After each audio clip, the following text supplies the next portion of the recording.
নমস্কার। বাংলা গল্পঘরের সমস্ত শ্রোতা বন্ধুদের স্বাগত জানিয়ে আজকের গল্প পাঠ শুরু করতে চলেছি।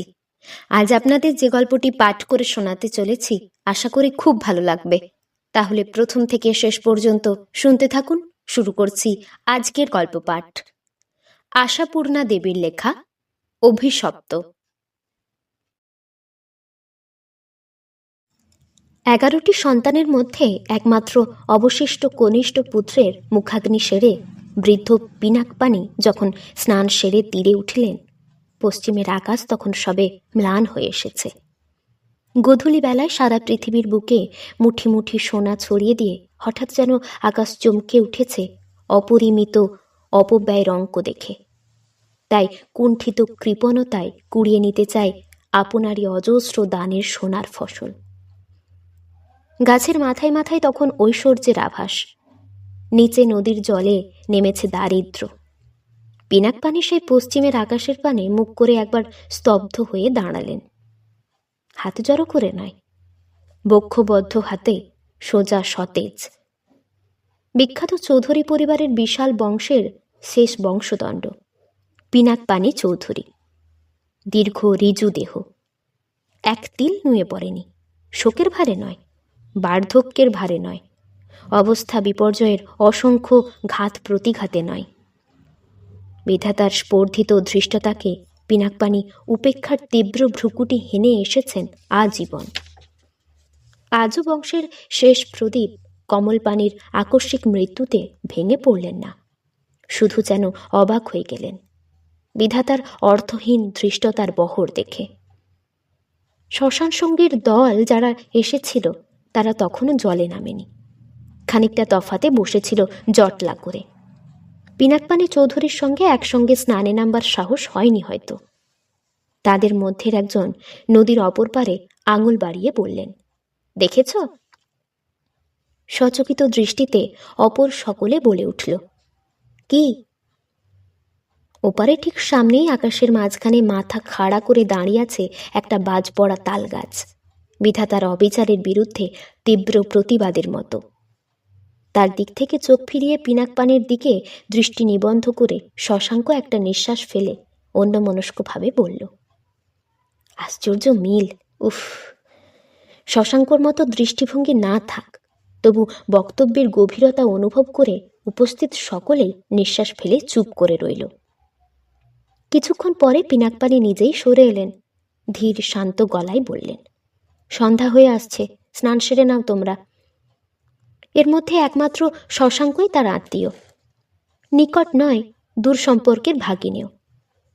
কিন্তু সম্পর্ক নিকটতম হয়ে উঠেছিল কমলপানির সঙ্গে আবল্য সৌহার্দ্যে।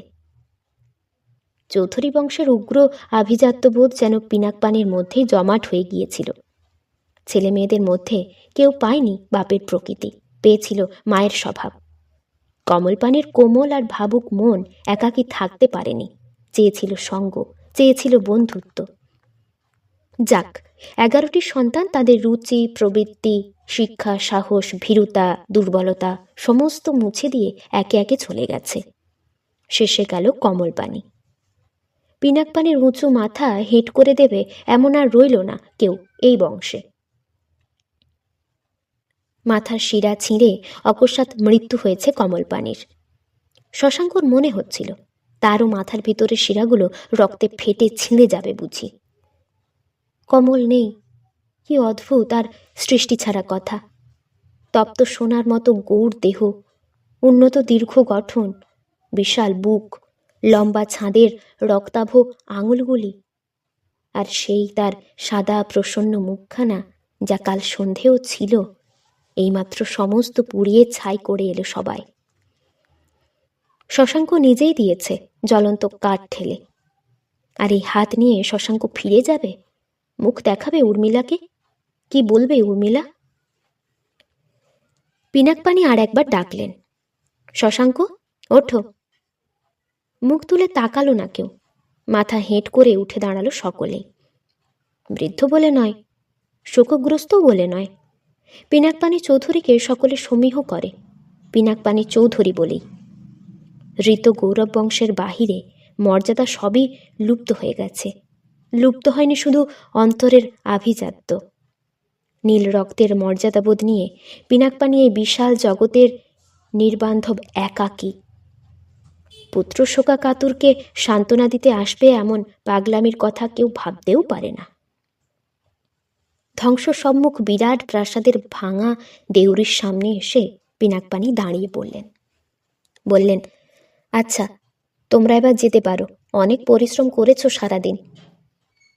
আদেশ, ধন্যবাদ, সৌজন্য, সাধারণ লৌকিকতা কিছুই নয়। মরচে ধরা লোহার কপাটটা ক্যাচ করে একটা আর্তনাদ করে উঠল। ঠেলে খুলেছেন পিনাকপানি। ভেজানোই ছিল। লোহার যে খিলটা তুলে লাগাবার কথা, সেটা তুলবার ক্ষমতা আর কারণ নেই এ বাড়িতে। উর্মিলার না, বুড়ি নিস্তারেরও না। শশাঙ্ক যায়নি, ইতস্তত করে বলল, আমি আজ থাকতাম। থাকতে চাও? আচ্ছা এসো। দরকার ছিল না কিন্তু। দরকার ছিল না? শশাঙ্ক একবার এই নিবিড় অন্ধকারে স্তূপের দিকে চোখ তুলে চাইল। দক্ষিণের দোতলাটা সমস্ত ধসে গিয়ে একতলার ছাদে জমেছে আগাছার জঙ্গল, আর নাট মন্দিরের জায়গায় খানিকটা জমাট অন্ধকার।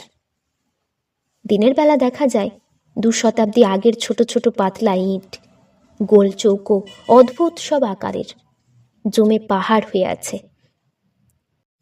দেউড়ির খিলানটার একটা স্তম্ভ কবে খসে পড়েছে, আর একটা স্তম্ভ অবিকৃত দাঁড়িয়ে আছে তার অসংখ্য কারুকার্য আর সিংহের থাবা নিয়ে। অমলা কর্মচারীদের ছোট ছোট ঘরওয়ালা একতলা মহলটা এদিক ওদিক খোলা হাঁ হাঁ করছে। একটারও কপাট নেই। তোষাখানা, মালখানা, নজরঘর ইত্যাদি অসংখ্য মহল বালির আস্তর ঘুঁচিয়ে কপাট হারিয়ে ছাদ ভেঙে পড়ে আছে অনেক ঝড় বৃষ্টি, শীত, গ্রীষ্মের চিহ্ন বুকে নিয়ে, মহাকালের নীরব সাক্ষীর মতো। শুধু অন্দরমহলের খান কয়েক ঘর এখনো সম্পূর্ণ অব্যবহার্য হয়ে পড়েনি। তারই একটাতে থাকেন পিনাকপানি, তার 6খানা পায়া লাগানো 3 হাত উঁচু পালঙ্ক নিয়ে। দূরত্ব বাঁচিয়ে ওদিকের একটা ঘরে কমলপানি থাকতো তার এসরাজ বই আর বউ নিয়ে। সেখানে ছিল শশাঙ্কর অবাধ গতি। পিনাকপানি কোনোদিন লক্ষ্য রাখেনি তার গতিবিধির। মামার পিছন পিছন শশাঙ্ক ঢুকল ধীরে ধীরে, সাবধানে। মরচে ধরা লোহার কপাটটা ঠেলে বন্ধ করতে গিয়ে দেখল রীতিমতো শক্তির প্রয়োজন। এই কপাট খুলতে এ বাড়িতে আর কে আসবে? কোন শক্তিধর? উর্মিলা আছে এখানে, এই বিরাট রাক্ষসপুরীর কোন অন্ধকার কোণে। পিনাকপানির প্রয়োজন না থাক। তার কি প্রয়োজন নেই সান্ত্বনার? অনেক গোলক ধাঁধা পার হয়ে নিজের ঘরে ঢুকে পিনাকপানি যেন প্রথমে লক্ষ্য করলেন শশাঙ্ক তার অনুসরণ করছে।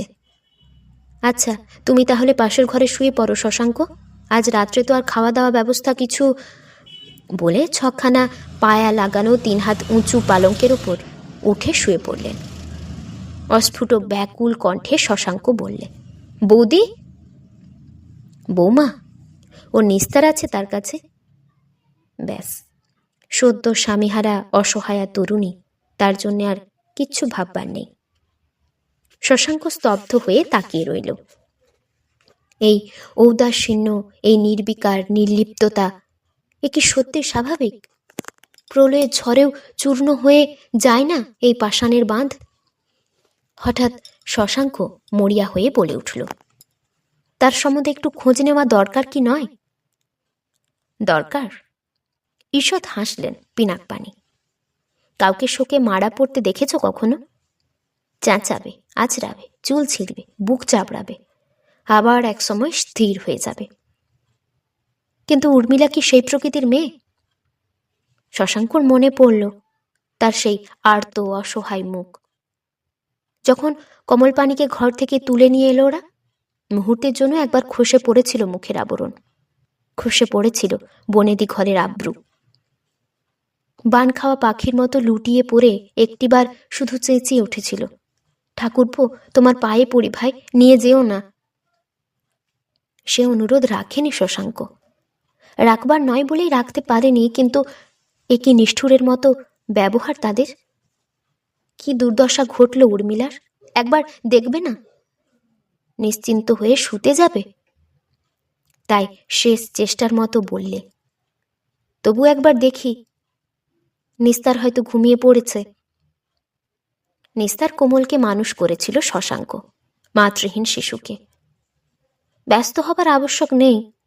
আজ থাক, সদ্য বিধবার মুখ দেখতে নেই, শাস্ত্রে নিষেধ। শশাঙ্ক জানে এর ওপর প্রতিবাদ নেই, যুক্তি নেই। শাস্ত্রের নিষেধ না হোক, পিনাক পানির নিষেধ। আশ্চর্য, না মেনে উপায় নেই। লঙ্ঘন করতে দেখেছে কেউ কখনো? কিন্তু কেন? বিধাতার বজ্র ভেঙে পড়বে? কে জানে, তবু কেউ কখনো কই পারল না তো।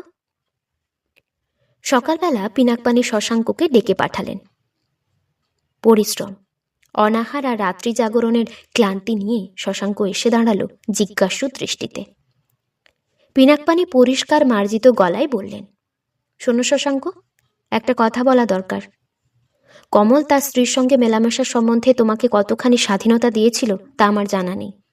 এ বিষয়ে সন্ধান রাখা আমি অনধিকার চর্চা বলেই মনে করতাম, কিন্তু আজ দুর্ভাগ্যক্রমে তার দায়িত্ব এসে পড়ল আমার হাতে। আমার বিবেচনায় তোমাদের সাক্ষাৎ না হওয়ায় বাঞ্ছনীয়। শশাঙ্ক মূঢ়ের মতো চেয়ে রইল, যেন হৃদয়ঙ্গম করতে পারছে না কথাটা। তারপর নম্র গলায় ঈষৎ মিনতির সুরে বললে, বৌদির যে কথা বলবার দ্বিতীয় সঙ্গী নেই মামাবাবু। বিধিলিপি, যে যার কর্মফল ভোগ করতে বাধ্য। তাছাড়া সঙ্গী হিসাবে তুমি তার বিশেষ উপকারী হবে না বোধ হয়। যাক, আশা করি দ্বিতীয়বার বলার কষ্টটা আমায় দেবে না তুমি। না। শশাঙ্ক ধীরে ধীরে বেরিয়ে এলো ভাঙা ইটের কারাগার থেকে। সমস্ত অনুভূতি ছাপিয়ে অপমানের একটা তীব্র অনুভূতি মাথার মধ্যে আগুনের শিখার মতো জ্বলতে লাগলো। স্বামীর শেষ শয্যায় মুখ গুঁজে তখনও পড়েছিল উর্মিলা। ওঠেনি, মুখও তোলেনি, স্নান করেনি, বৈধব্যের বেশ গ্রহণও করেনি। নিজের হাতে করতে হবে, সেটা হয়তো ভাবতেও পারেনি। পিনাকপানে বধূর টকটকে সিঁথির পানে তীক্ষ্ণ দৃষ্টি হেনে ঈষৎ কোমল গলায় বললেন, সিঁদুরটা ধুয়ে ফেলো বৌমা, ওটা রাখতে নেই।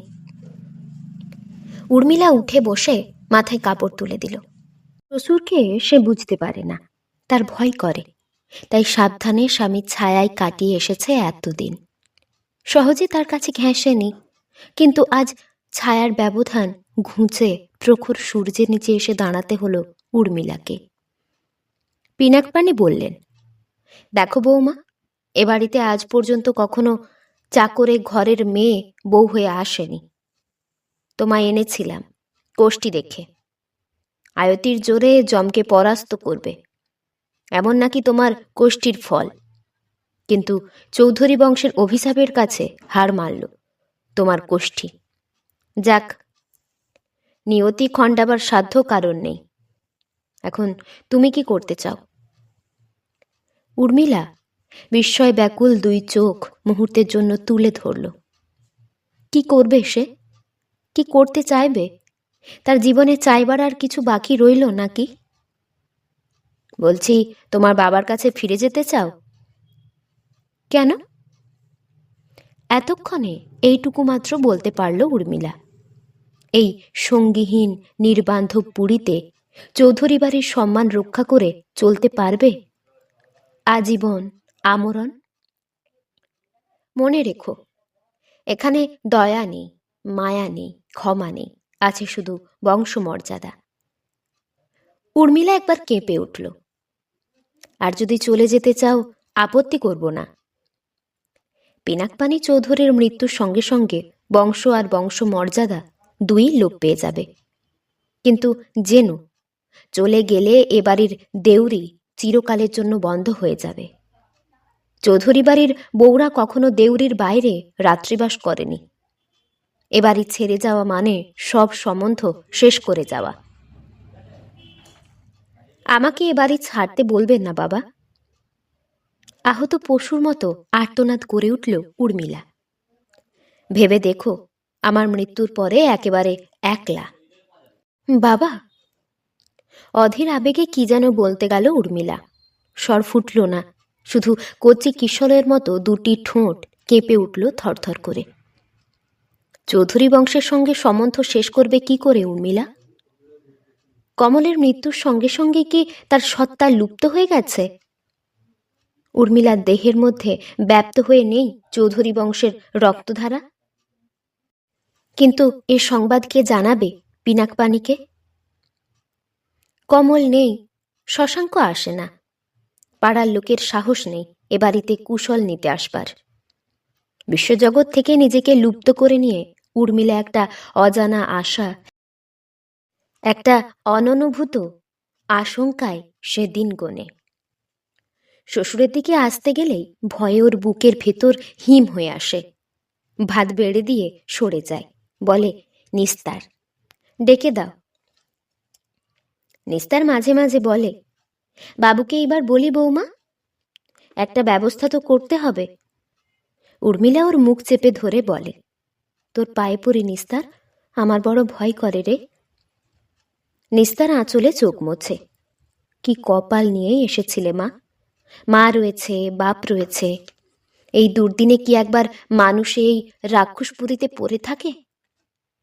কি করব মা, শ্বশুর তো নয় যেন জম। আজ 30 বছর এই বাড়িতে অন্ন জল খাচ্ছি বৌমা, তবু আমারই এখনো দেখলে ভয় লাগে, তুমি তো কচি বাচ্চা। উর্মিলা ভাবে, শিশুর কলধ্বনি কি পাষাণে প্রাণ সঞ্চার করতে পারে? এই মৃত্যুপুরীতে জাগবে জীবনের স্পন্দন? কিন্তু উর্মিলার একমাত্র আশ্রয়স্থল নিস্তারও একদিন 3 দিনের জ্বরে গেল মরে। জ্বরের ঘরে কাঁদল আর বলল, তোমায় রেখে মরেও আমার স্বস্তি নেই বৌমা। স্বস্তি কমলেরই কি ছিল? তবু তো মরল, উর্মিলার ভাগ্যলিপি। নিস্তার মারা গেছে শুনে শশাঙ্ক আর স্থির থাকতে পারল না। কমলের মৃত আত্মা তাকে যে অবিরত তিরস্কার করছে। পিনাকপাণি যেদিকে শুধু বড় হয়ে থাকবে সকলের ওপর, থাকবে না দয়া, ধর্ম, বুদ্ধি, বিচার। নির্জন ঘরে প্রদীপের আলোয় দীর্ঘ ছায়া দেখে শিউরে উঠে মুখ তুলে তাকালো উর্মিলা। কে কে? শশাঙ্ক ত্রস্ত স্বরে বলল, বৌদি রাগ করো না, গুছিয়ে সব কথা বলবার এখন সময় নেই, শুধু একটা কথা তোমার কাছে জানতে এসেছি, তুমি কি মরতে চাও? মরতে? ম্লান হেসে উর্মিলা উঠে এসে কপাটটা ধরে দাঁড়ালো, বললে, মরতে পেলে বেঁচে যেতাম ঠাকুরপো, কিন্তু মরবার আমার উপায় নেই ভাই। আসন্ন মাতৃত্বের স্পষ্ট অভিব্যক্তি উর্মিলার নিরুপায়তার রহস্য উদ্ঘাটন করে দিলে। শশাঙ্ক চমকে উঠল। এতদিনের সন্দেহ তার মনে আসেনি কেন? পরিহাস ছলে এমনই একটা আভাস কমল একদিন জানিয়েছিল না? হায় দুর্ভাগিনী, হায়! অথচ এর পরেও তুমি এ বাড়ির ভাঙা ইট কামড়ে পড়ে থাকবে। এ বাড়ির বাতাসে আছে বিষ, এর রন্ধ্রে রন্ধ্রে জমানো আছে অভিশপ্ত আত্মার নিঃশ্বাস। এখানে থাকলে তুমি বাঁচবে না বৌদি, বাঁচবে না। বাহ শশাঙ্ক, চমৎকার! তোমার কথাগুলি তো শুনতে বেশ কোনো ভালো নোভেল থেকে পড়ে এলে বুঝি? পিছন থেকে লোহার মতো কঠিন আঙুলগুলো শশাঙ্কর গলায় চেপে বসে ক্রমশ শ্বাসরোধ করতে আনতে থাকে। অন্ধকারে পিনাকপানির দীর্ঘ দেহটাকে মনে হচ্ছে প্রেতাত্মা। মূর্ছিত হয়ে লুটিয়ে পড়ল উর্মিলা, বোধ করি দাঁতে দাঁত চেপে চিৎকারকে রোধ করে রাখবার পরিশ্রমে। এতদিনে পিনাকপানি নজরে পড়ল পুত্রবধূর দৈহিক পরিণতির দিকে। এ কি, এতদিন কি অন্ধ হয়েছিলেন তিনি? কলঙ্ক পড়ল চৌধুরী বংশে পিনাকপানি বেঁচে থাকতে। পাপের শেষ হোক বলে জীবিত ও মৃত দুটো দেহকেই ঠেলে ঘরের মধ্যে ঢুকিয়ে দিয়ে বাইরে থেকে শিকল তুলে দিলেন পিনাকপানি। শুধু শিকল নয়, ভারী আর মজবুত তালার দরকার। কেটে যায় রাত্রি আর দিন, দিন আর রাত্রি। গরাদের ওপর মুখ চেপে কাতর কান্নায় ভেঙে পড়ে উর্মিলা। ভুল বুঝে এত বড় সর্বনাশ কেন করছেন বাবা? একবার খুলে দিন, চৌধুরী বংশ লোপ হতে দেবেন না বাবা, বিশ্বাস করুন, এ বাড়ির অমর্যাদা হয়নি। ঘরের ভিতরকার গলিত মৃতদেহের পচা গন্ধে টিকতে পারে না সে। ক্রমশ বুদ্ধি হারিয়ে ফেলে, গরাদে মাথা ছেঁচে আর উন্মাদের মতো চেঁচায়, নিস্তার, দোর খোল, নিস্তার, দোর খোল। স্বর ভেঙে আসে, ক্রমশ ক্ষীণ হতে থাকে, অবশেষে একদিন নীরব হয়ে যায়। অভিশপ্ত চৌধুরী বংশের অনাগত বংশধর পৃথিবীর আলো দেখবার আগেই বিদায় নেয় পৃথিবী থেকে। চৌধুরী বংশ, চৌধুরী বংশ, তবে কি পিনাকপানিরও ভুল হয়? দুই কান রোধ করে পিনাকপানি সেই বিরাট অট্টালিকার ধ্বংসস্তূপ হাতড়ে বেড়ান পাগলের মতো। মজবুত লোহার তালা শিকল লাগিয়ে চাবিটা ফেলেছিলেন অন্ধকারে ছুঁড়ে। সে চাবি গ্রাস করেছে ভাঙা অট্টালিকার কোনো ক্ষুধিত গহর। কে তার সন্ধান দেবে পিনাকপানি চৌধুরীকে? কে? এতক্ষণ শুনছিলেন আশাপূর্ণা দেবীর লেখা অভিশপ্ত গল্পটি। এই গল্পটি আপনাদের কেমন লাগলো তা আমাকে অবশ্যই কমেন্টের মাধ্যমে জানিয়ে দেবেন। যদি ভালো লাগে তাহলে লাইক এবং সাবস্ক্রাইব করে আমাদের পাশে অবশ্যই থাকবেন। আবার দেখা হবে পরের কোনো একটি গল্প নিয়ে। ততক্ষণ আপনারা ভালো থাকবেন, সুস্থ থাকবেন, সাবধানে থাকবেন। নমস্কার।